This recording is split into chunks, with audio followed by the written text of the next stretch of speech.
عوام پر پیٹرول اور ڈیزل بم کے بعد 435 ارب روپے کا گیس بم بھی گرانے کی تیاریاں۔ آئی ایم ایف نے نگران حکومت سے گیس کے ریٹ 45% بڑھانے کا مطالبہ کر دیا۔ یکم اکتوبر سے گیس کے نرخ بڑھانے کی تیاریاں شروع۔ نئے نرخوں کا اطلاق یکم جولائی سے کیا جائے گا۔ گزشتہ روز عوام پر پیٹرول اور ڈیزل بم گرائے جانے کے بعد اب ایک اور تباہ کن مہنگائی بم گرائے جانے کا امکان ہے۔ میڈیا رپورٹس کے مطابق آئی ایم ایف گیس کی قیمتوں میں اضافے کے معاملے پر پاکستان کو کوئی رعایت دینے پر تیار نہیں ہے۔ آئی ایم ایف کی جانب سے نگران حکومت کو بھیجوائے گئے پیغام میں گیس کے ٹیرف میں اضافے کا 2 ٹوک مطالبہ کیا گیا ہے۔ آئی ایم ایف نے گیس کے ریٹ 45% تک بڑھانے کا مطالبہ کیا ہے۔ آئی ایم ایف مطالبہ پورے کیے جانے کی صورت میں عوام کی جیبوں پر کھربوں روپے کا اضافی بوجھ پڑے گا۔ بتایا گیا ہے کہ آئی ایم ایف نے گیس کا ریٹ بڑھا کر 435 ارب روپے جمع کرنے کا مطالبہ کیا ہے۔ آئی ایم ایف گیس کے ریٹ بڑھانے کے معاملے میں کوئی رعایت دینے پر تیار نہیں، تاہم نگران حکومت گیس کے چھوٹے صارفین کو ریٹ میں اضافے سے بچانے کے لیے کوششیں کر رہی ہیں۔ نگران حکومت نے آئی ایم ایف سے استدعا کی کہ گیس کے چھوٹے صارفین کے لیے گیس مہنگی نہ کی جائے۔ بتایا گیا ہے کہ گیس کے چھوٹے صارفین مجموعی گیس صارفین کا 64% ہے۔ نگران حکومت گیس کے ان 64% صارفین کو مہنگی گیس سے بچانے کے لیے حکمت عملی بنا رہی ہے،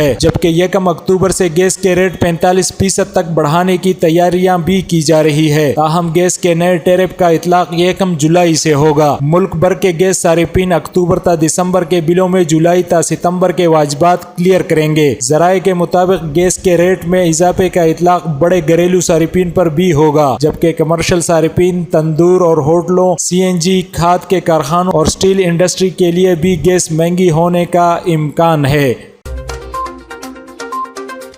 نیوز سوات سمیت ملکی اور غیر ملکی خبریں آپ تک پہنچائے سب سے پہلے۔